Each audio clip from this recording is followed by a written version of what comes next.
Peter Parker enters the Marvel Cinematic Universe at a moment when the world has already ended once, and decided, somewhat clumsily, to continue living. And this detail matters more than any spider bite or costume, because unlike heroes who rise in response to catastrophe, Peter grows up in the long shadow of one, shaped not by the moment of destruction, but by its aftermath, by a New York that has normalized alien invasions, public battles, and superhuman intervention to the point where the extraordinary becomes background noise and the impossible becomes aspirational, creating a generation for whom heroism is not a myth to discover, but a spectacle to measure oneself against. And Peter's the purest expression of this post-Avengers adolescence, a boy whose formative years are saturated with footage of gods fighting in the sky and whose sense of possibility is inseparable from comparison. Because he does not dream of being brave in a small way or good in a local sense, he dreams of being relevant in a universe that has already decided what relevance looks like. And this is why his introduction in Captain America Civil War feels less like an origin story and more like a recruitment, a moment where the MCU quietly reveals that Peter has been watching, waiting, and calibrating himself against legends, long before Tony Stark ever knocks on his door. Meaning that when Peter becomes Spider-Man in the MCU, he does not do so in isolation, but in response to a world that has already defined heroism as something public, performative, and validated by icons, and this creates a fundamental tension at the heart of his trilogy, because Peter's greatest challenge is not learning how to save people, but learning how to matter without an audience that includes the Avengers themselves. What makes Peter's position uniquely precarious is that he is introduced not as a savior, but as a fan, not as someone answering a call, but as someone desperate to be acknowledged by those who already answered theirs. And the MCU leans into this dynamic deliberately, presenting Peter as hyper-competent yet emotionally unfinished, capable of feats that would make him legendary in another era, while remaining painfully unsure of where he belongs in this one. And this uncertainty is amplified by the fact that Peter's New York is not a city discovering superheroes for the first time, but a city that has already been rewritten by them, where street corners remember battles and school trips include memorials to trauma. And this environment produces a teenager who does not question whether heroes exist, but whether he qualifies to stand among them, turning identity into an application process and morality into something that feels graded rather than lived. The MCU reinforces this pressure subtly but relentlessly by framing Peter's early heroism as something that exists adjacent to greatness rather than independent of it, because from the moment Tony Stark appears, Peter's story becomes entangled with legacy, expectation, and comparison.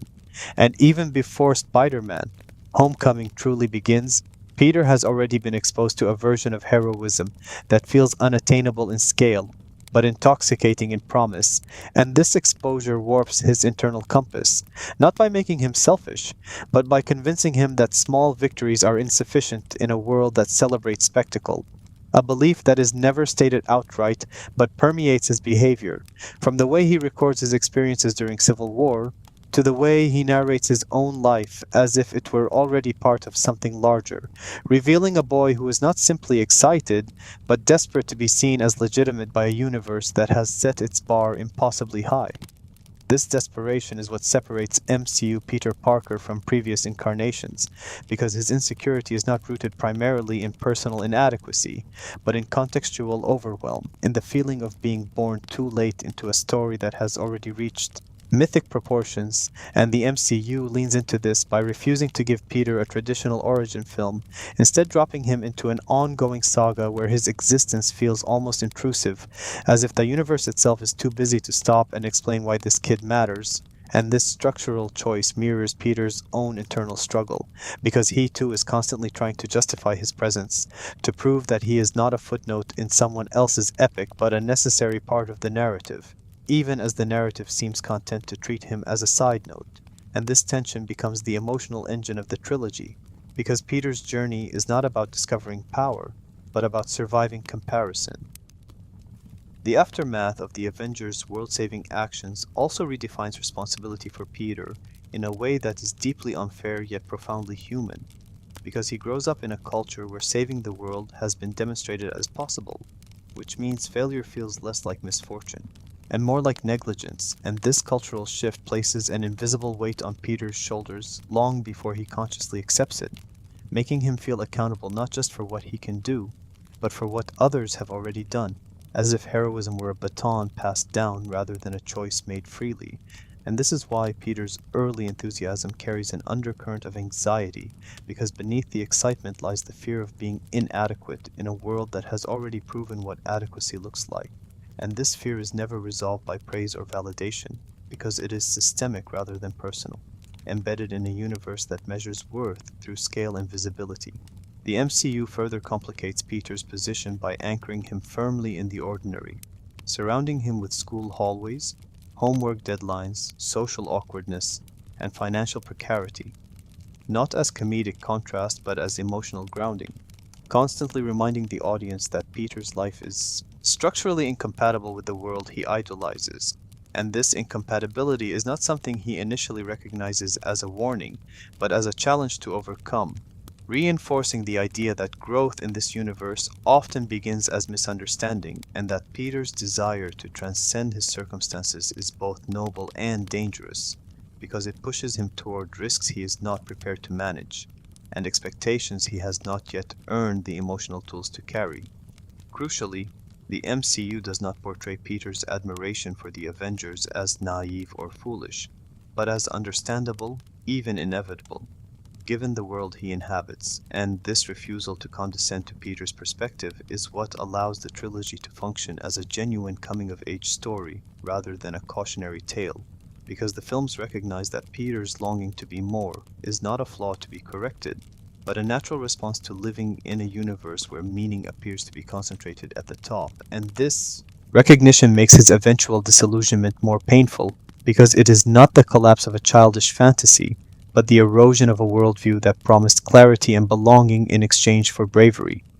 The title of this chapter, Born After the End of the World, captures the essential tragedy of MCU Peter Parker, because he is a hero who arrives after the rules have already been written, after the myths have already been established, and after the emotional cost of saving the world has already been paid by others, leaving him to inherit not the glory, but the expectation, and this inheritance shapes every decision he makes, every mistake he will later regret, and every sacrifice that will eventually define him. Because Peter's story begins not with possibility, but with pressure, not with innocence, but with awareness. And this awareness is both his greatest strength and his most persistent vulnerability, pushing him forward even as it quietly robs him of the luxury of being small. And by the time Spider-Man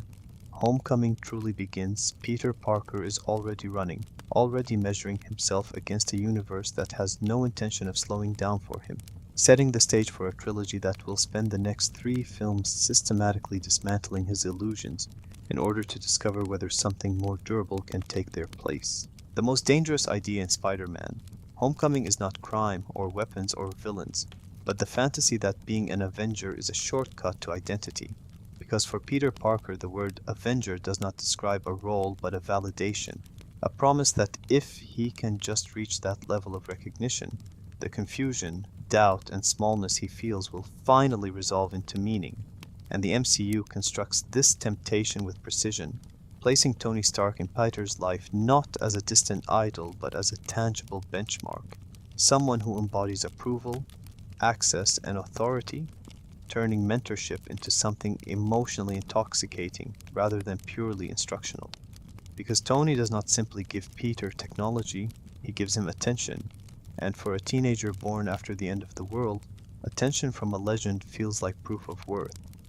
What makes this fantasy especially dangerous is that it is not entirely false, because Peter is talented, capable, and extraordinary, and the MCU never denies this, which means his desire to be an Avenger is not rooted in delusion, but in partial truth, a truth that becomes distorted by impatience, as Peter begins to equate scale with significance, believing that stopping neighborhood crime is a waste of time when gods fight in the sky. and this belief quietly erodes his understanding of responsibility, reframing heroism as escalation rather than commitment, and turning service into a ladder instead of a practice, a shift that is subtle enough to feel reasonable from Peter's perspective, but profound enough to put him on a collision course with failure.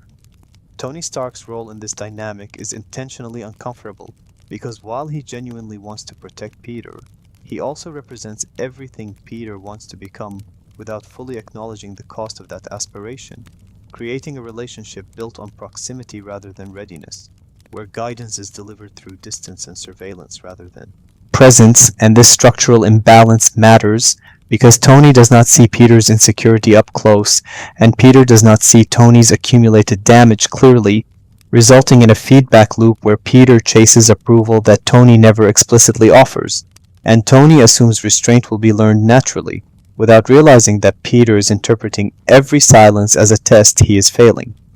The suit becomes the physical manifestation of this misunderstanding, a technological miracle that promises capability without maturity, and the MCU is deliberate in showing how quickly Peter confuses the suit's features with his own growth, relying on instant kill modes, surveillance systems, and automated support to compensate for emotional inexperience. And while the suit undeniably enhances Peter's effectiveness, it also distances him from consequence, allowing him to intervene at scales he does not yet understand, which culminates in the fairy disaster, a moment that strips away any remaining ambiguity about Peter's readiness and exposes the fantasy of Avengerhood as hollow, because in trying to operate at a level beyond his comprehension, Peter does not simply fail, he nearly kills the very people he is trying to save, transforming ambition into endangerment.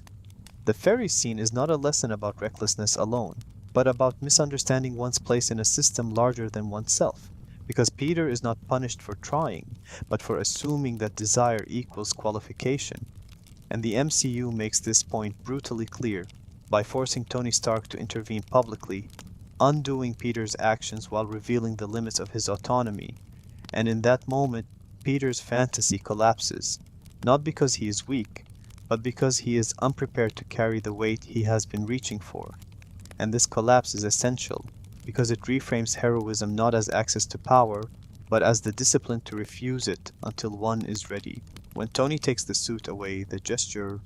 is often misread as harsh or dismissive,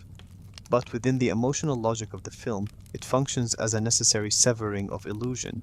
because Peter must be forced to confront the question he has been avoiding since Civil War.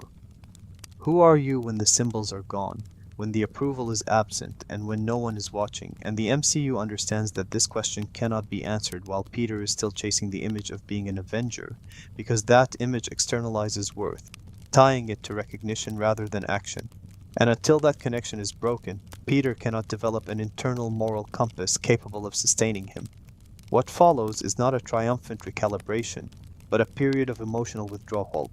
where Peter returns to the margins of his own life, stripped of status and stripped of narrative momentum, forced back into a world that suddenly feels smaller and quieter. And it is in this quiet that the MCU makes its boldest claim about Spider-Man, suggesting that the true danger was never that Peter might fail as an Avenger, but that he might succeed too early, locking himself into a role defined by comparison rather than conviction. And the removal of the suit is not a demotion, but a rescue, pulling Peter back from a future where identity is borrowed instead of built.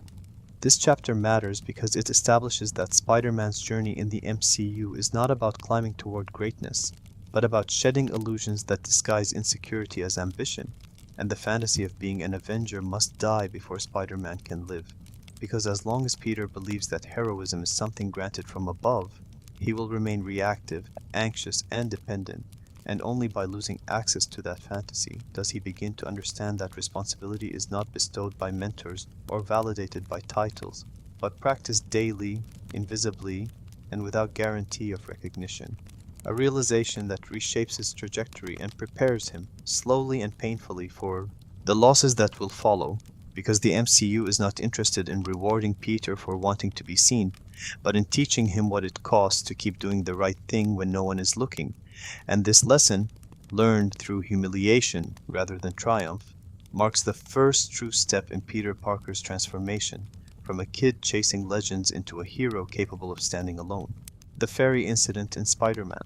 Homecoming is often remembered as a spectacular action set piece, but within the emotional architecture of the MCU, it functions as something far more severe and transformative, because it is the first moment in Peter Parker's story where intention and consequence collide publicly and irreversibly, stripping away the protective ambiguity that allows youthful mistakes to feel temporary, and replacing it with a failure that cannot be reframed as learning without acknowledging the damage done.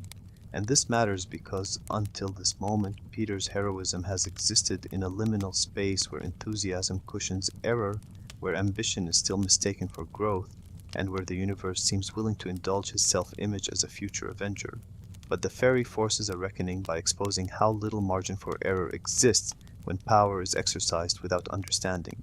turning aspiration into liability in front of an audience that includes civilians, authorities, and most devastatingly, the very mentor whose approval Peter has been chasing.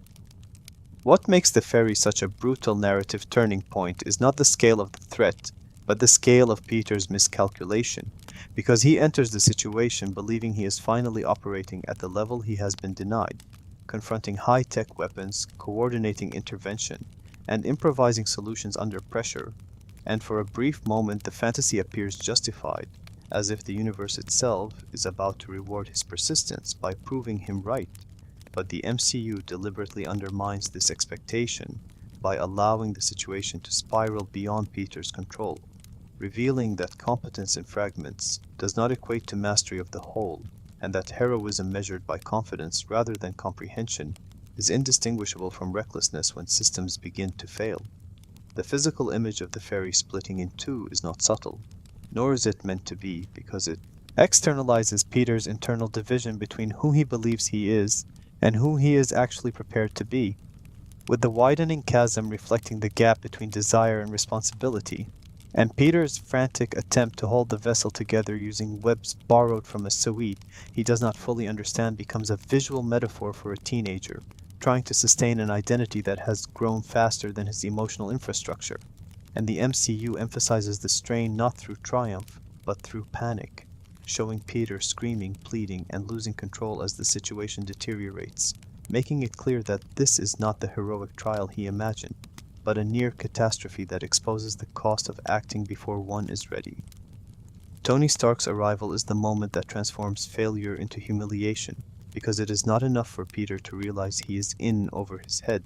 The universe insists that this realization be witnessed, documented, and corrected by the very figure whose approval he has been chasing, and the intervention is swift, efficient, and devastatingly impersonal, as Tony stabilizes the ferry not through effort, but through overwhelming capability, rendering Peter's struggle obsolete in seconds and reframing the entire incident as something that never needed to escalate if judgment had been exercised earlier.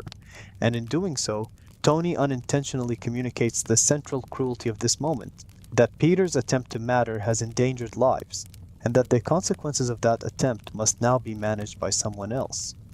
This is the first time the MCU forces Peter to experience public inadequacy without narrative cushioning, because there is no victory to soften the blow, no consolation prize to preserve dignity, and no private space in which to process the failure before consequences arrive. And this exposure matters because it dismantles the fantasy that mistakes are acceptable as long as intentions are pure, replacing it with a more adult understanding of responsibility where outcomes matter regardless of motivation, and where good intentions do not absolve recklessness, especially when others are put at risk, a lesson that Peter cannot yet articulate but will carry forward as a quiet, shaping weight. The humiliation of the ferry is compounded by what follows, because the MCU refuses to let Peter rebound quickly, instead forcing him into a period of disempowerment that feels disproportionate to his crime, but is precisely calibrated to address the underlying issue. And when Tony takes the suit away, the act is not framed as punishment for failure, but as a response to misunderstanding, because the suit has become a symbol of Peter's confusion, a shortcut he mistakes for growth, and its removal is meant to strip away the external validation that has been distorting his self-assessment, leaving him alone with the question he has been avoiding. If you are nothing without the suit, then you are not ready to wear it. Yet, The true emotional pivot of this chapter does not occur in front of crowds or mentors, but beneath the rubble later in the film, when Peter finds himself physically trapped, isolated, and stripped of technology, forced into stillness by circumstance rather than choice. And this moment is essential because it reframes the fairy incident retroactively, revealing that Peter's greatest weakness was never lack of power, but lack of self-trust, independent of recognition. And under the rubble there is no audience, no approval to chase, and no narrative momentum to lean on, only fear, exhaustion, and a mirror reflection in a broken piece of debris that confronts Peter with the image of himself unfiltered by myth. And the MCU lingers here not for spectacle but for recalibration, allowing Peter to talk himself through panic, to affirm his own name, and to choose persistence without the promise of validation, marking the first moment in his trilogy where action is taken not to be seen, but to survive and to help. This contrast is deliberate, because the fairy represents heroism performed outward, driven by expectation and escalation, while the rubble represents heroism turned inward, grounded in resilience rather than ambition. And the MCU positions these moments as opposing answers to the same question, showing that the difference between disaster and growth lies not in scale, but in motivation, and by forcing Peter to experience both in close succession, the narrative ensures that the lesson cannot be abstracted or ignored, because it is embodied physically, emotionally, and symbolically in ways that will echo throughout the trilogy. The first humiliation is therefore not a setback to be overcome, but a necessary fracture in Peter's self-concept, because without it he would continue to chase heroism as an identity conferred by proximity to greatness, and the MCU understands that such a path would eventually destroy him, either through catastrophic error or through emotional hollowing, and so the fairy incident functions as a controlled collapse, a moment where the universe intervenes not to elevate Peter, but to stop him from becoming someone who equates visibility with value. And this intervention is painful precisely because it feels unfair from Peter's perspective, because he was trying, because he meant well, and because he believed he was ready, all of which are emotionally true but practically irrelevant when lives are at stake. By the end of this chapter, Peter Parker is no longer protected by the illusion that enthusiasm compensates for readiness, and this loss is what makes the next phase of his journey possible, because humility enters the narrative not as a virtue to be celebrated, but as a condition imposed by reality, and this imposed humility reshapes Peter's understanding of responsibility, shifting it away from performance and toward endurance, away from escalation and toward presence. And although he does not yet have the language to describe this transformation, the MCU embeds it deeply into his behavior, ensuring that every subsequent choice he makes is haunted by the memory of the fairy, not as a failure to forget, but as a boundary learned through pain, marking the moment where Peter Parker stops imagining what it would feel like to be an Avenger and begins, slowly and reluctantly, to understand what it actually means to be Spider-Man. The revelation that Adrian Toomes is the Vulture reorients Spider-Man, homecoming away from spectacle and toward moral proximity, because for the first time in Peter Parker's MCU journey, the threat is not abstract, alien, or technologically distant, but domestic, intimate, and disturbingly reasonable. A man whose motivations are rooted not in domination or ideology, but in resentment sharpened by survival. And this shift matters because it forces Peter to confront a version of adulthood that does not announce itself as evil, a future shaped by compromise rather than cruelty, where lines are crossed incrementally and justified through necessity, and the MCU is precise in how it stages this confrontation, not through explosions but through conversation, through a car ride at night where silence becomes accusation, and the truth reveals itself not as a twist, but as a warning, because when Peter realizes that the father of the girl he likes is the very man he has been hunting, the narrative collapses the distance between heroism and ordinary life, exposing how easily violence and normalcy coexist, and how dangerous it is to assume that villains arrive wearing obvious masks. Adrian Toomes functions as a mirror rather than an opposite, and the MCU constructs this reflection carefully, by aligning his grievances with realities the audience recognizes, because Toomes is not wrong about the system that discarded him. about the way large institutions profit while small workers are erased, and this moral ambiguity is essential because it prevents Peter from resolving the conflict through certainty, forcing him instead to wrestle with responsibility without the comfort of moral clarity. And this discomfort is amplified by the fact that Toomes is not impressed by Spider-Man's ideals, viewing them as naivete rather than virtue. And this dynamic reframes the hero-villain relationship as a generational argument about what it means to survive in a world that rewards compromise, with Toomes representing the endpoint of a path Peter could plausibly walk if he allowed pragmatism to hollow out principle. The car scene crystallizes this threat with devastating efficiency because it strips away spectacle and replaces it with intimacy, allowing Toomes to articulate his understanding of Peter not as an enemy but as a child playing a dangerous game, and in doing so he asserts a form of power that has nothing to do with weapons, because he knows who Peter is, knows where he lives, and knows what he cares about, collapsing Peter's carefully maintained separation between hero and civilian into something fragile and exposed. And the MCU lets this moment breathe, refusing to soften it with humor or interruption, because it needs Peter to feel what the audience feels. The sudden realization that heroism does not grant immunity from consequence, and that wearing a mask does not prevent the world from touching the people you love. This is the moment where Peter's understanding of villainy matures, because he is forced to recognize that danger does not always announce itself through scale, that some of the most corrosive forms of harm arrive quietly, embedded in rationalizations and dressed as necessity. And this recognition destabilizes the simplistic framework Peter has been using to evaluate threats, replacing it with a more adult awareness that moral failure often presents itself as adaptation rather than malice. And this awareness matters because it forces Peter to choose between two versions of adulthood, one that accepts compromise as inevitable, and one that insists on responsibility even when it isolates and endangers. And the MCU ensures that this choice cannot be deferred or outsourced, because Tony Stark is absent, the suit is gone, and there is no institutional structure to absorb the consequences, leaving Peter alone with a decision that will define him. The warehouse confrontation that follows is not framed as a triumphant reclamation of status, but as a test of conviction, because Peter enters the conflict without external validation, without technological superiority, and without certainty of success. And this matters because it reframes courage as persistence rather than confidence, showing Peter acting not because he expects to win, but because inaction would represent a betrayal of the lesson he has just learned. And the MCU underscores this by stripping the fight of grandeur,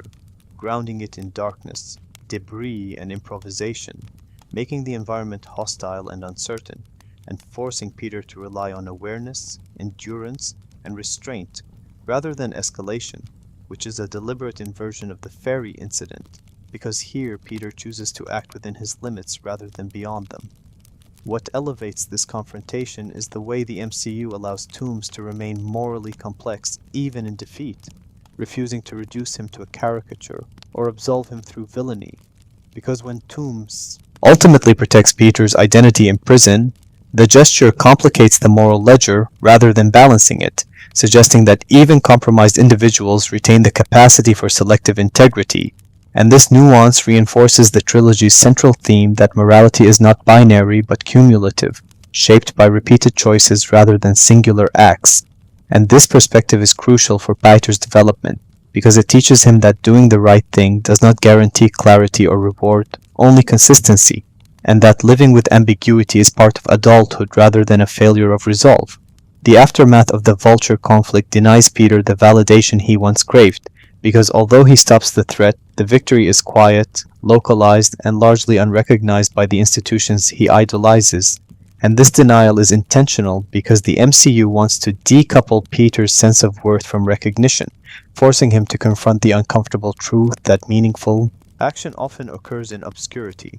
and that being right does not always feel satisfying. And this lesson is reinforced when Tony Stark offers Peter a place among the Avengers, and Peter refuses, a choice that would have felt impossible earlier in the film, but now reads as an act of self-knowledge rather than humility, because Peter understands, perhaps for the first time, that accepting a role before he is ready would compromise the very integrity he has just fought to protect.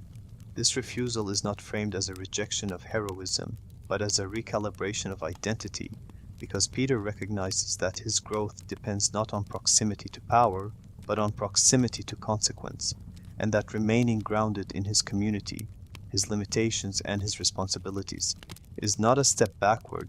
but a necessary condition for becoming the kind of hero he wants to be. And the MCU treats this moment with restraint,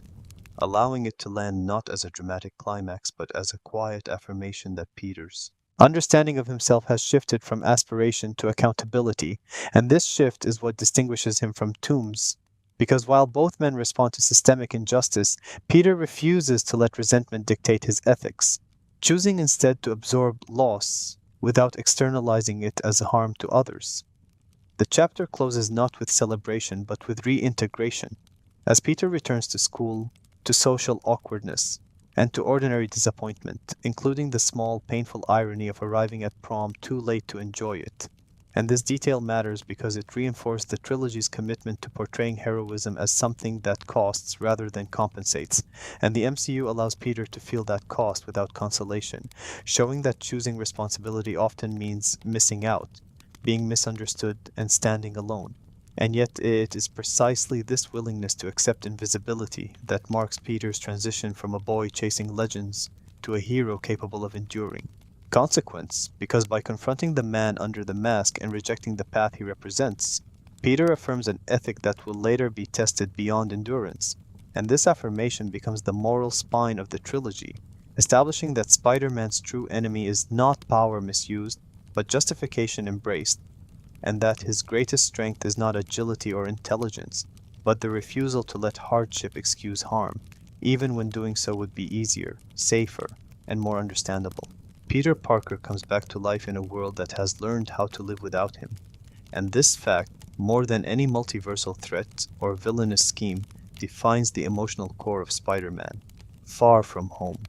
because resurrection in the MCU is not framed as restoration, but as dislocation, a return without orientation, where time has moved forward unevenly, and meaning has been reassigned without consultation, leaving Peter alive but unmoored,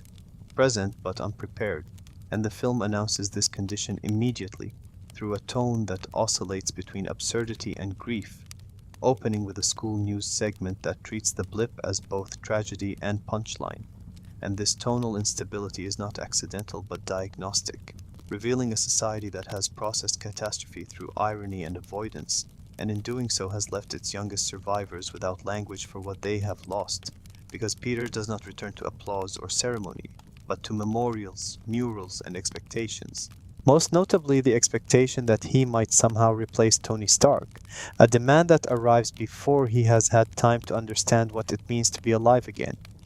The death of Tony Stark creates a vacuum that Peter is uniquely unqualified to fill, and the MCU understands this with painful clarity, positioning Tony's absence not as an inspiration, but as a weight that bends Peter inward. Because Tony was never simply a mentor. He was a reference point, a source of validation, and a buffer between Peter and the full consequences of heroism. And without him, Peter is forced to confront a universe that assumes continuity where rupture has occurred, expecting the next Iron Man to step forward as if identity were transferable and grief were optional, and this expectation is embodied visually and narratively through persistent reminders of Tony's legacy, from murals that immortalize him to Edith, the orbital weapon system that represents ultimate trust misapplied, because handing Peter that level of authority is not an act of confidence but an abdication of responsibility by a world desperate for reassurance. Peter's response to this pressure is not rebellion but retreat,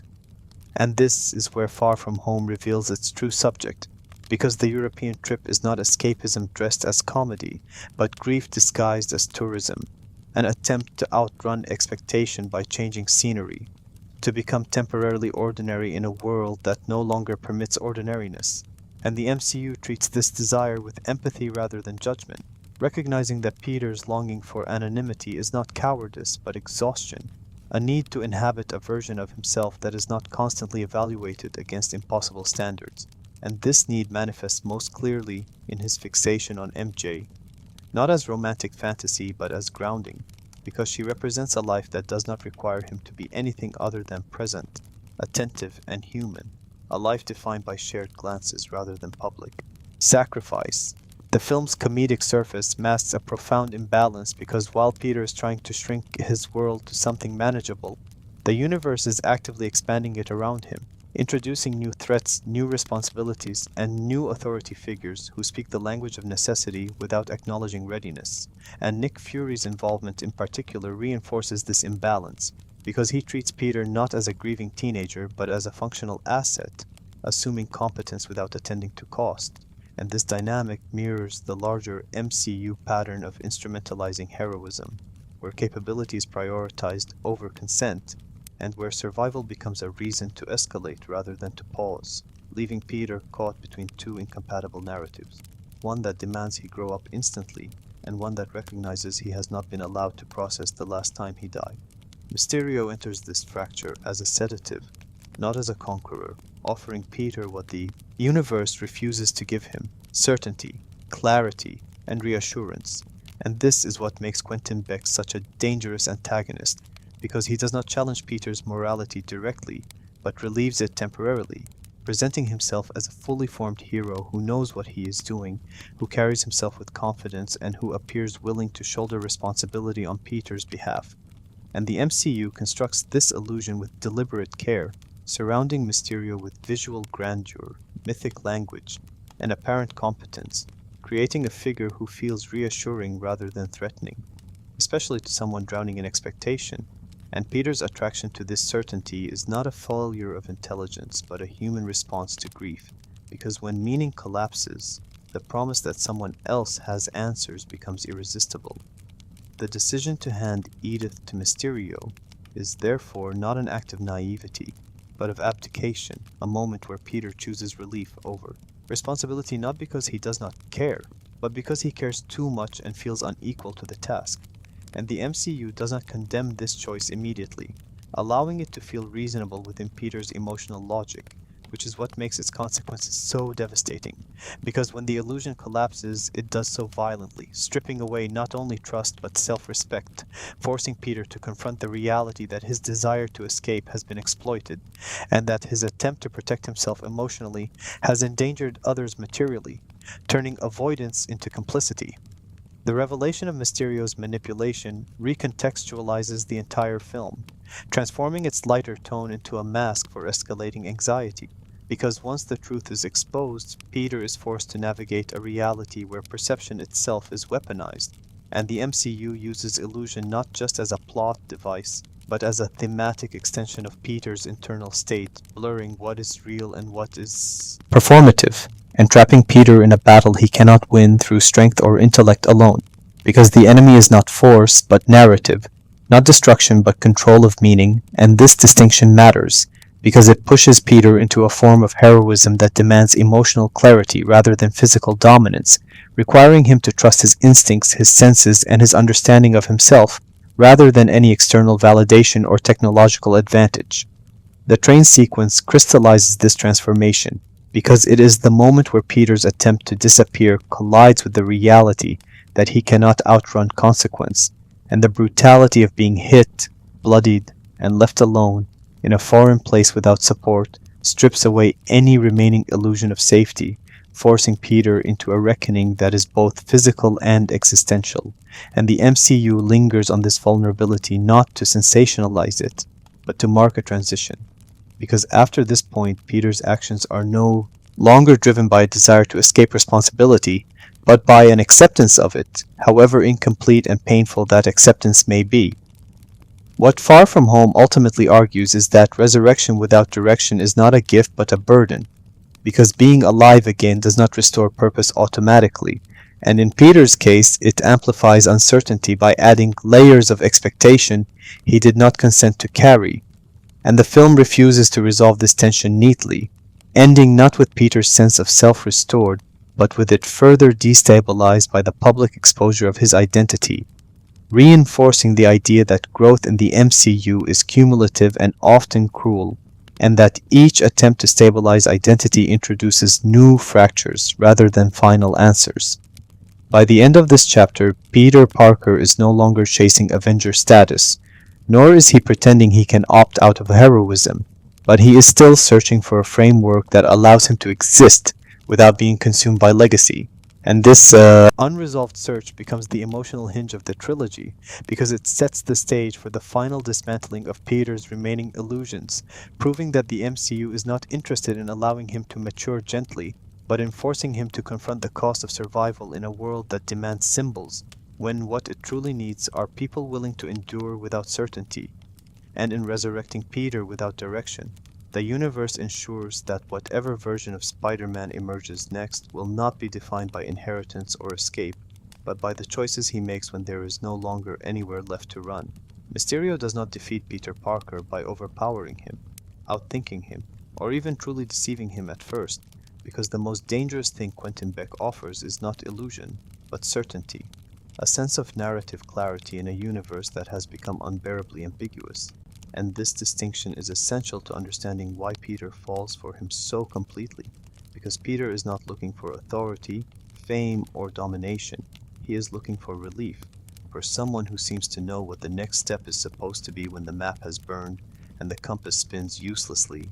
And the MCU constructs Beck as the embodiment of that relief, a figure who speaks with confidence, frames chaos as destiny, and presents himself as a man who has already accepted the burden Peter is desperate to escape, making him feel less like a villain and more like a solution. And it is precisely this emotional positioning that makes Mysterio such a perfect antagonist for this phase of Peter's life, because he arrives not as a threat to be confronted, but as a guide to be trusted. The seduction begins with posture rather than deception, with Beck's calm assurance and apparent competence standing in sharp contrast to Peter's hesitation and self-doubt, and the MCU leans into this contrast visually and narratively, presenting Mysterio as composed, theatrical, and decisive, a hero who seems to understand the scale of the universe and his place within it. And this performance matters because Peter is drowning in expectation without instruction, asked to fill a void left by Tony Stark without being given the time or tools to grieve, and in that vacuum certainty becomes irresistible, because certainty promises rest, and Beck offers Peter rest by implying that responsibility can be delegated, that someone else can carry the weight without breaking, and that stepping aside is not abandonment, but wisdom. What makes this dynamic so devastating is that the MCU does not frame Peter's trust as foolish, but as emotionally logical, because Beck does not demand Peter's submission. He earns it by mirroring Peter's fear back to him in a form that feels manageable, acknowledging the pressure Peter feels while offering a narrative that resolves it cleanly. And this resolution is intoxicating precisely because it bypasses the painful work of self-definition, allowing Peter to believe, even briefly, that he does not have to decide who he is yet, that he can defer that decision to someone who seems more qualified. And this deferral is the true temptation, because it transforms responsibility from an internal process into an external assignment, something that can be handed off without guilt if done under the guise of trust. The transfer of Edith is therefore not a lapse in judgment but a moment of emotional surrender, a choice rooted in exhaustion rather than ignorance, and the MCU underscores this by staging it not as a dramatic betrayal but as a quiet handoff, a private decision made in good faith. And this subtlety is important because it reinforces that Peter's failure here is not moral but developmental, the result of a teenager being asked to perform adulthood under catastrophic conditions, and choosing relief when offered. And in that sense, Beck's manipulation works not because Peter lacks intelligence, but because he lacks rest. And the MCU understands that exhaustion makes certainty feel like truth, even when it is constructed. When the illusion collapses, it does so not gradually but violently, ripping away not only Beck's heroic facade but Peter's remaining illusions about safety, mentorship, and control. And the bar reveal is staged as an emotional execution rather than a twist, because Beck does not simply expose his plan, he humiliates Peter's trust, reframing kindness as weakness and grief as opportunity. And this cruelty matters because it retroactively poisons Peter's desire for certainty,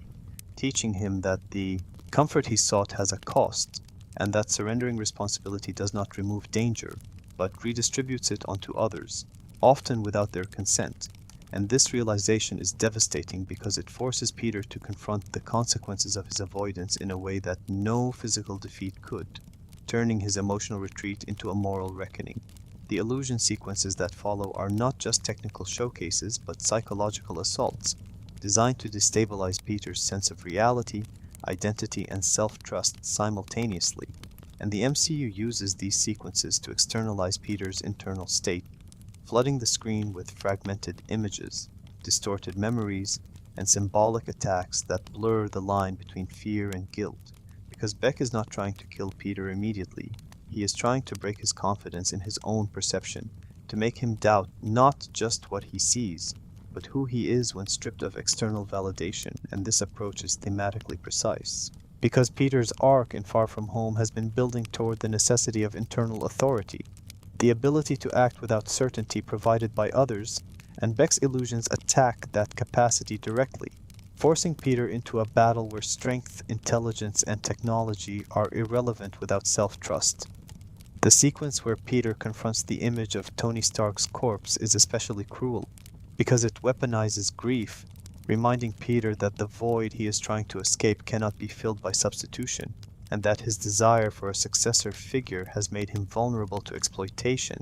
and the MCU lingers on this moment not to shock, but to underline that Peter's unresolved mourning has been a structural weakness, one that Beck understands and exploits with surgical precision,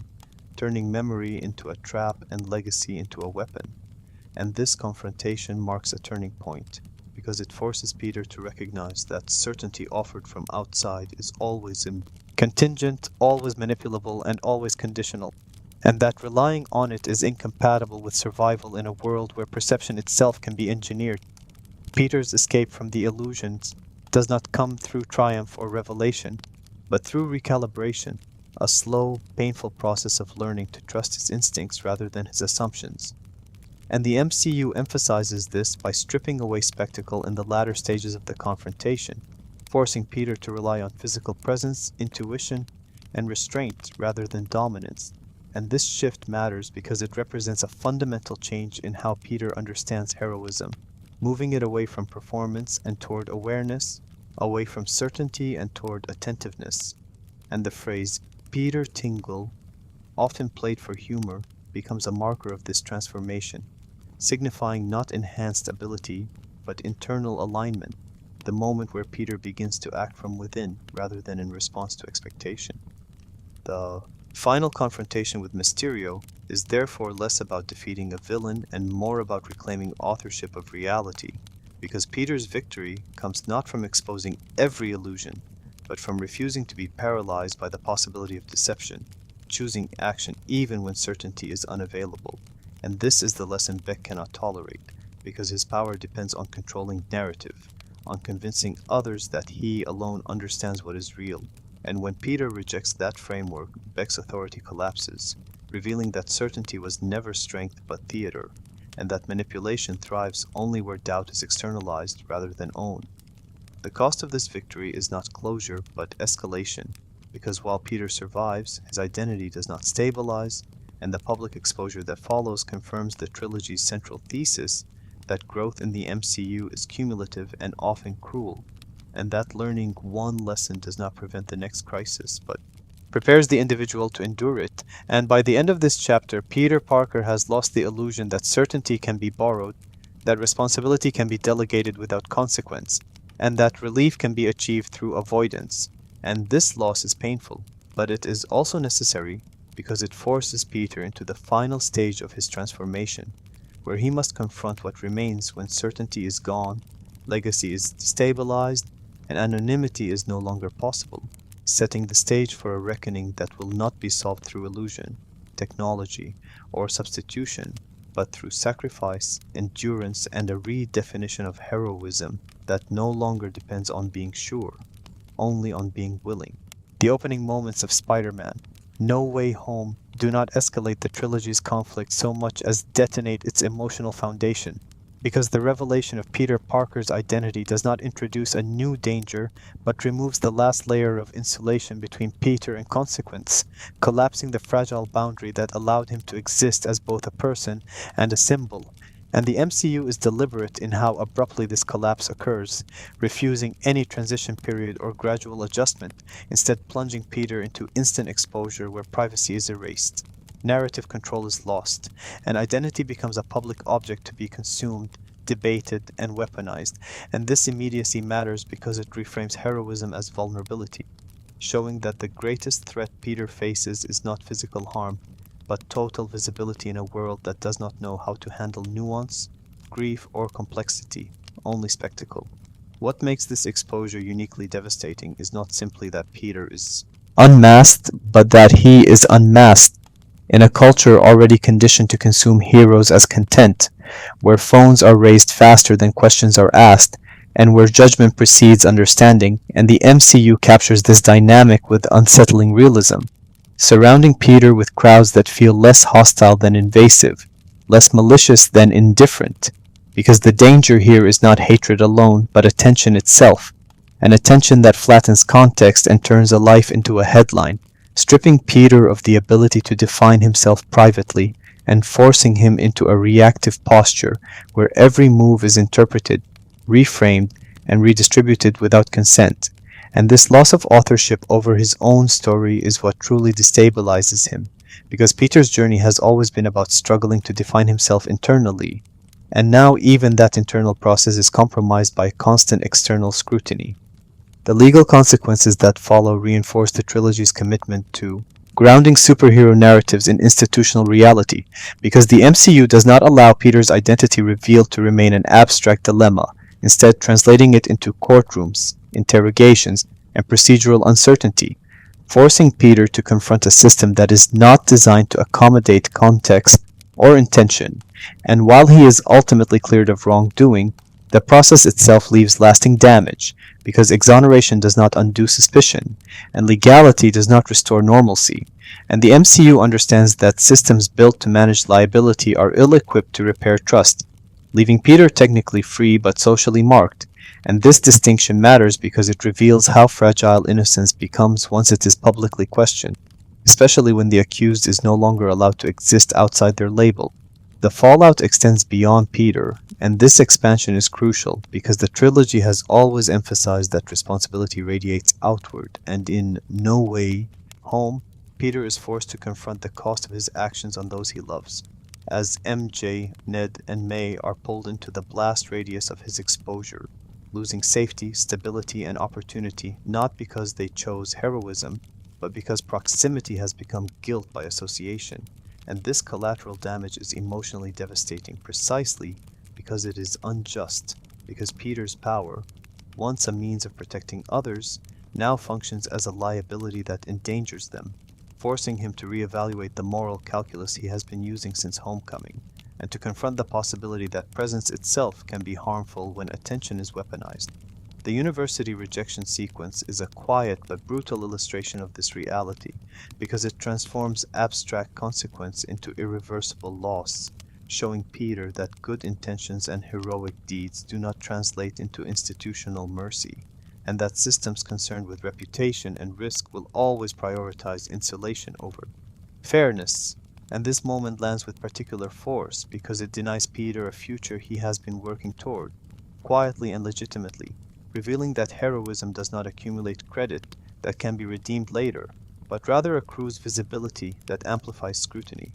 And this realization reframes Peter's relationship to sacrifice, showing that giving more does not guarantee protection for those you love, and may in fact accelerate their exclusion. Desperation drives Peter toward Doctor Strange not as a savior, but as an eraser. And this distinction is critical, because Peter is no longer trying to escape responsibility through illusion or delegation, but through revision, seeking to undo a mistake rather than avoid its consequences. And the MCU presents this desire with empathy, recognizing that when harm radiates beyond oneself, the impulse to reverse time becomes morally compelling, and yet the film refuses to romanticize this impulse, framing the spell not as a clean solution, but as an act born of panic, incomplete understanding, and emotional overload. And this framing matters because it reinforced the trilogy's consistent message that shortcuts, even well-intentioned ones, carry hidden costs when undertaken without full comprehension.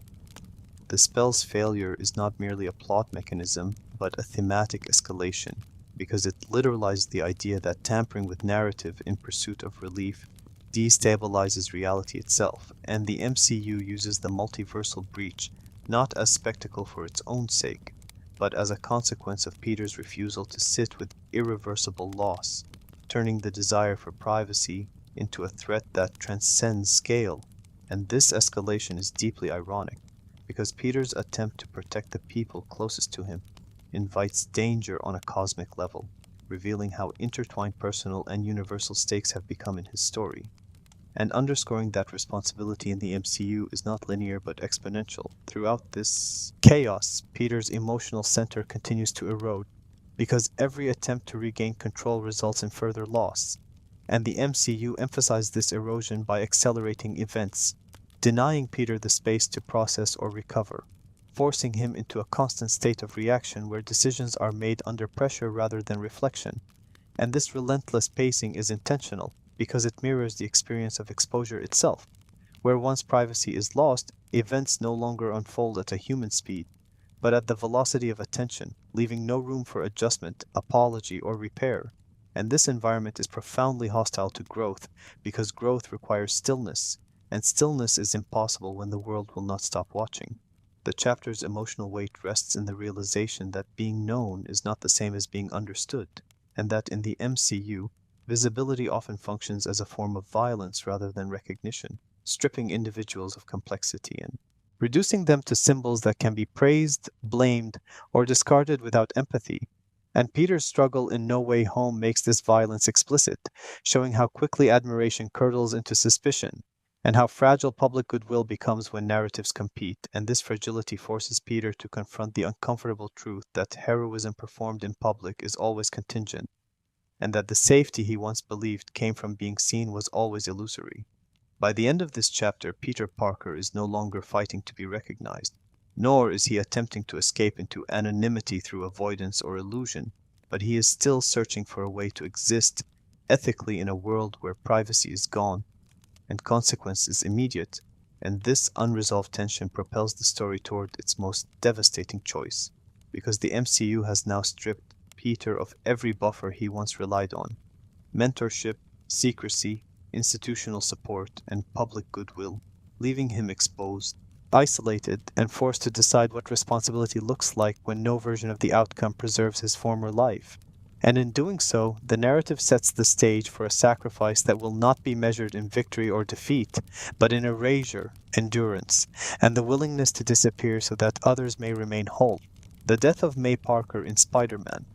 No Way Home is not framed as a shocking narrative turn or a tragic punctuation mark designed to raise the stakes, but as an unavoidable reckoning that exposes the true cost of ethical consistency in a universe that rarely rewards it. Because May's death does not occur despite Peter doing the right thing. It occurs because he insists on it, and this distinction is essential, as it reframes morality in the MCU not as a shield against suffering, but as a commitment that can actively invite it. And the film is unflinching in how it constructs this moment, stripping away spectacle, music, and heroic framing to present loss as abrupt, disorienting, and profoundly unfair, emphasizing that when consequences arrive, they do so without ceremony, without narrative permission, and without regard for intention. May's role in the trilogy has always been quietly radical, because she does not function as a passive guardian or an abstract moral compass, but as a present, engaged, and increasingly aware participant in Peter's life, someone who understands the risks of heroism and chooses to support it anyway, and this agency matters because it transforms her death from collateral damage into consequence, a loss that emerges directly from a shared ethical stance rather than from ignorance or accident. And the MCU is deliberate in making May an active voice in Peter's final moral decision before everything collapses, allowing her to articulate, without hesitation or regret, the principle that has hovered over Peter's story without ever fully anchoring it. That power creates responsibility not because it grants authority, but because it removes excuses. The decision to help the villains, to cure rather than contain them, is framed not as idealism, but as moral consistency, a refusal to externalize harm simply because it is inconvenient or dangerous to address. And the MCU stages this choice as isolating rather than heroic, showing Peter acting without institutional support, without consensus, and increasingly without safety, because doing the right thing in this context does not align with efficiency, strategy, or survival, but with a personal ethic that prioritizes dignity over outcome. And this framing matters because it positions Peter's choice as one that cannot be optimized, only accepted, and the film refuses to offer reassurance that it will work, making the risk explicit and the cost real. When the Green Goblin returns, the narrative does not frame the ensuing violence as a failure of Peter's judgment, but as the collision between compassion and malice, emphasizing that ethical action does not neutralize evil, it confronts it, often at great personal cost, and the brutality of the apartment sequence reflects this collision with painful clarity, transforming a space associated with refuge into a site of devastation. And the MCU uses this inversion to reinforce the idea that moral courage destabilizes the environments it occupies because it challenges forces that thrive on control, fear, and manipulation, and those forces respond not with debate but with violence. And in this sense, May's death becomes an indictment not of Powder's choice, but of the world that punishes it. The moment itself is stripped of melodrama, unfolding in fragments, confusion, and disbelief, because the MCU understands that loss rarely arrives with clarity, and May's initial insistence that she is fine, that she just needs a moment, is devastating precisely because it mirrors the human instinct to deny severity in the immediate aftermath of trauma, and this realism grounds the scene emotionally, allowing grief to emerge gradually rather than erupt theatrically. And when May delivers the words that define Spider-Man across generations, they are not framed as a triumphant passing of the torch, but as a fragile affirmation spoken under duress, a final attempt to anchor Peter in meaning as everything else collapses, and the MCU's restraint here is what gives the moment its power, because it allows the audience to feel the weight of inheritance not as inspiration, but as burden. Peter's reaction to May's death marks the most dangerous moment in his trilogy, not because he is physically vulnerable, but because his moral foundation is shaken, and the film does not shy away from this instability, showing Peter consumed by rage, grief, and the desire for retribution, emotions that have been building quietly since Homecoming, but are now uncontainable. And this matters because it reveals that ethical consistency is not a static trait, but a practice that must be renewed under pressure. And in moments of extreme loss, even deeply held principles can fracture. And the MCU allows this fracture to surface without judgment, acknowledging that the urge to abandon restraint in the face of pain is not villainous, but human. The confrontation that follows, particularly Peter's pursuit of the Green Goblin, is staged not as catharsis but as a test, because the violence carries a different weight now, charged with personal grief rather than abstract duty. And the MCU emphasizes this shift by altering Peter's physicality, his movements more aggressive, his blows less measured, and this change is unsettling because it suggests how easily righteousness can curdle into cruelty when grief is left unchecked, and the film refuses to let this escalation feel satisfying, instead framing it as a precipice, a moment where Peter stands on the edge of becoming someone who justifies harm through pain, echoing the paths of villains he has already encountered. And this echo is intentional, because the trilogy has consistently warned that justification is the true enemy, and now Peter must confront it within himself. The presence of the other Spider-Men functions here not as nostalgia or spectacle, but as moral interruption, because they do not arrive to validate Peter's anger, but to contextualize it, offering lived testimony of what happens when loss is allowed to dictate identity. And their intervention matters because it reframes Peter's pain as survivable rather than singular, reminding him that grief does not grant moral exemption, and that becoming what pain demands will not honor what was lost. And the MCU uses this intergenerational dialogue to externalize the internal struggle Peter is facing, turning abstract principle into lived experience, and allowing Peter to see, perhaps for the first time, that the cost of doing the right thing is not just loss, but the ongoing effort to remain oneself afterward. May's death therefore functions not as the end of innocence, because that has already been stripped away,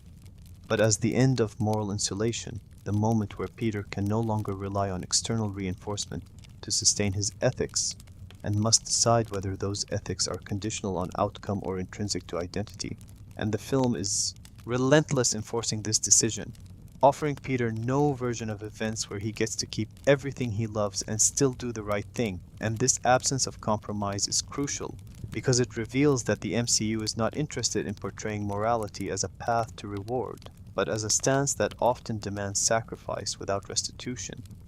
The grief that follows is not resolved, and the MCU makes no attempt to soften it, allowing it to linger, shape behavior, and inform decisions. Because healing is not the subject of this chapter, endurance is, and May's influence persists not as comfort but as obligation, a reminder that the principles she affirmed must now be carried without her presence to reinforce them, and this burden is heavier precisely because it is chosen rather than imposed, and Peter's choice to continue honoring it, despite the pain it causes, marks the moment where he fully understands what responsibility means in practice, not as a slogan, but as a commitment that costs, repeatedly and without guarantee of recognition or reward. By the end of this chapter, Peter Parker has crossed a threshold from which there is no return, because he has learned that doing the right thing does not protect the people you love, does not preserve your life as it was, and does not ensure that sacrifice will be understood or appreciated. And yet, he also learns that abandoning that principle would cost something even greater, the integrity that allows him to endure loss without becoming its instrument. And this realization is devastating, but it is also clarifying because it strips heroism of its illusions and reveals it as an act of continuous self-restraint in the face of pain. And in choosing restraint after May's death, Peter does not emerge stronger or healed, but more honest, carrying grief forward not as a justification for harm, but as a reminder of what is at stake when power is exercised without compassion, and this honesty prepares him, however unwillingly, for the final decision of his trilogy, a decision that will demand not just sacrifice, but erasure, and will test whether the principles he has inherited can survive when nothing else does. The final choice Peter Parker makes in Spider-Man, No Way Home, is not framed as a victory, a clever solution, or even a heroic triumph in the traditional sense, but as a quiet act of self-erasure that reframes everything the trilogy has been building toward, because for the first time Peter is not choosing between two external outcomes, but between two versions of himself, one that insists on being remembered and one that accepts disappearing so others can remain whole. And the MCU is brutally clear that this decision is not abstract or symbolic, but intimate, permanent, and irrevocable, as Peter realizes that no amount of power, intelligence, or sacrifice will allow him to preserve both his moral responsibility and his personal attachments, forcing him to confront the truth that some ethical choices demand not substitution or delay, but absence. And this realization matters because it completes Peter's transformation from a boy who wanted to be seen into a hero willing to vanish. The spell itself is deceptively simple in its mechanics, but emotionally devastating in its implications, because it does not rewrite history, undo pain, or restore what was lost. It merely removes Peter Parker from the memories of those who love him, severing relational continuity while preserving physical reality. And the MCU emphasizes this distinction carefully, allowing the audience to understand that Peter is not fixing his mistakes, but accepting their consequences fully, choosing to carry the burden alone rather than distribute it to others. And this choice represents the purest articulation of responsibility in the trilogy, because it is made without expectation of recognition, gratitude, or emotional relief, and in fact guarantees the opposite, ensuring isolation as a permanent condition rather than a temporary state. The goodbye sequence with MJ and Ned is constructed with devastating restraint, because the MCU refuses melodrama, allowing the weight of what is being lost to manifest through hesitation, silence, and unfinished sentences, and this restraint matters because it underscores the cruelty of the choice Peter is making as he is forced to say farewell without being able to explain why, to promise nothing because no promise will survive, and to hold on to moments he knows will be erased minutes later. And the film understands that this kind of loss is uniquely violent, because it removes not just connection but shared history, transforming relationships into asymmetrical memories, where only one person bears the full emotional weight, and this asymmetry becomes Peter's new reality. What elevates this moment beyond tragedy is the clarity with which Peter accepts it, because unlike earlier decisions driven by panic, avoidance, or exhaustion, this choice is made with full awareness of its cost, and the MCU signals this shift by slowing the narrative, allowing Peter to move deliberately, to look at the people he loves without bargaining, and to choose absence not as punishment or martyrdom, but as necessity. And this distinction matters because it reveals that Peter has finally internalized the lesson that has haunted him since homecoming. That responsibility is not about proving worth, but about minimizing harm, even when doing so destroys the life you hope to live. Doctor Strange's role in this moment is intentionally restrained, functioning not as a mentor or authority, but as a witness, because the MCU understands that this decision cannot be validated externally without undermining its meaning. And Strange's silence reinforces that some ethical choices exist beyond approval, beyond endorsement, and beyond reassurance, and that once made, they cannot be softened by wisdom or power. And this framing positions Peter's sacrifice as something that stands alone, unsupported by institutions, legends, or systems, marking the first time in the trilogy where Peter acts entirely without reference to someone else's judgment, and in doing so, becomes fully autonomous. The spell's execution is quiet and devastating, stripping away Peter Parker without fanfare,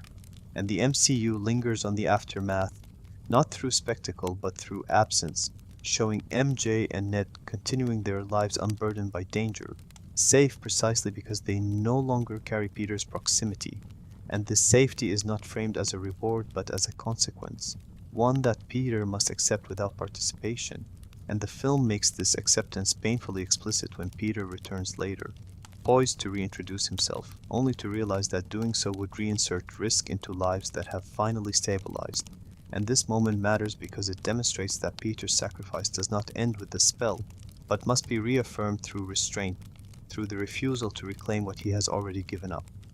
The decision not to speak, not to explain, and not to reconnect is one of the most mature actions Peter takes in the trilogy because it requires him to prioritize outcome over desire, safety over honesty, and responsibility over intimacy. And the MCU treats this moment with solemn respect, allowing the camera to rest on Peter's face as he absorbs the finality of his choice. And this absorption is crucial because it shows that heroism here is not expressed through action, but through inaction, through the discipline to walk away even when connection is within reach. And this inversion of heroism completes the trilogy's thematic arc, redefining strength as the ability to endure loss without seeking compensation. Peter's isolation at the end of this chapter is not framed as punishment, but as condition, the necessary state of someone who has chosen to absorb consequence rather than distribute it. And the MCU reinforces this by grounding Peter in a smaller, colder world, stripped of technological excess, social support, and institutional backing, leaving him with only his skills, his principles, and his memory. And this grounding matters because it aligns Peter's external circumstances with his internal maturity, creating a version of Spider-Man who no longer relies on legacy, mentorship, or validation, but on a self-sustaining ethic that persists even in solitude.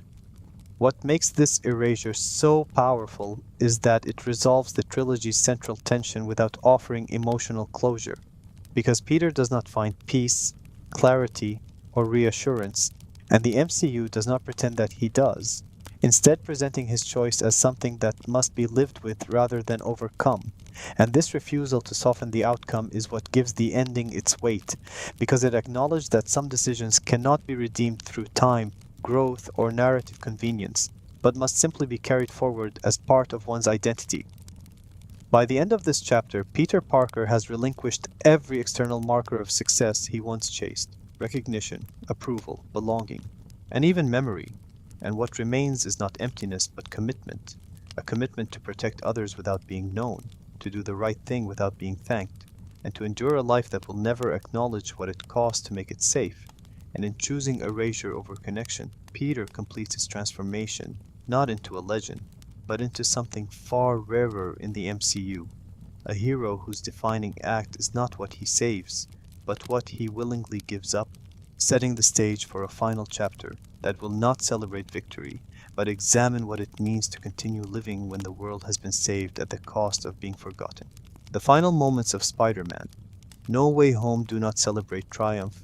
closure, or restoration, but instead commit fully to transformation, because what emerges at the end of the trilogy is not a repaired version of Peter Parker's former life, but an entirely new condition of existence, one defined by solitude, restraint, and deliberate continuity rather than reward. And the MCU is uncompromising in how it frames this ending, stripping away spectacle, allies, and emotional resolution to reveal a version of Spider-Man that exists without audience, without validation, and without the safety net of being remembered. And this matters because it completes the long arc that began with a boy desperate to be seen by legends, transforming that desire into a willingness to act invisibly in service of others.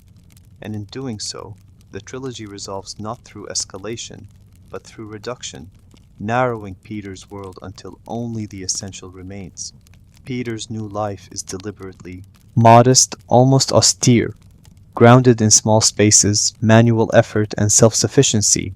and the MCU lingers on these details not as aesthetic choices but as ethical statements, because this Spider-Man does not operate from towers, inherit technology, or move through institutions, but builds, repairs, and survives on his own terms. And this grounding is crucial because it aligns Peter's external circumstances with the values he has spent 3 films learning to internalize: responsibility without recognition, action without permission, and endurance without expectation.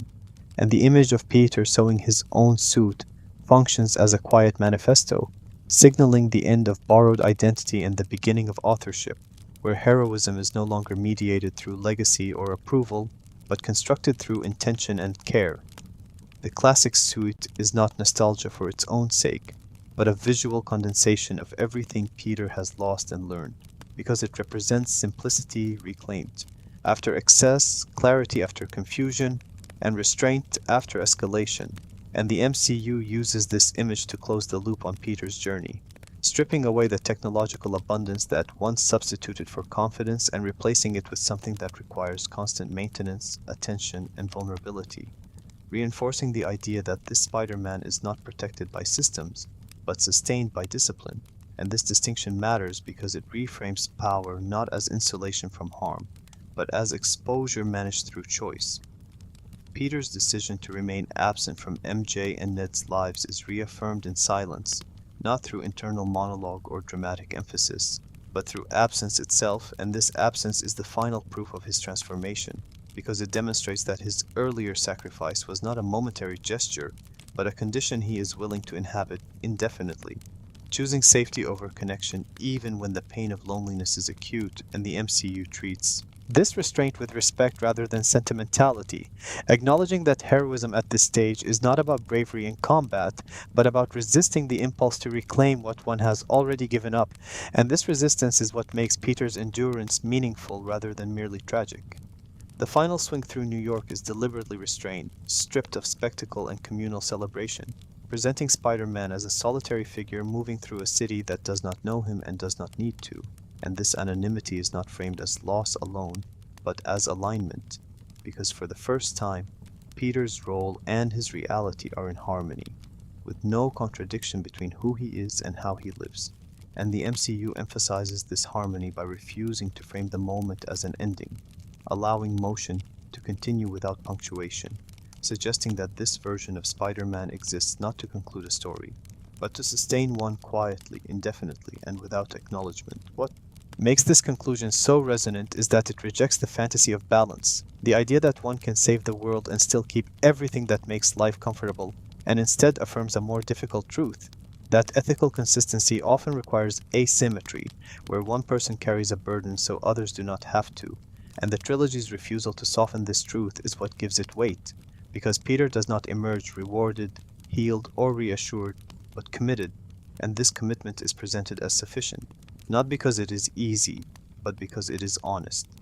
In becoming Spider-Man fully, Peter Parker does not ascend, he stabilizes, grounding himself in a version of heroism that does not rely on comparison, escalation, or inheritance, but on repetition, presence, and choice. And the MCU frames this stability as the true end of adolescence, the moment where identity stops being negotiated externally and becomes practiced internally, even in the absence of witnesses. And this framing matters because it positions Spider-Man not as a symbol perfected through suffering, but as a person who has learned to live with consequence without outsourcing it.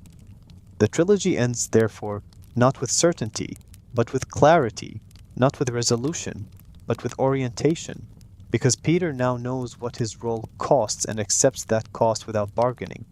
And the MCU leaves him there intentionally, suspended between motion and stillness, because this is the condition of responsibility itself,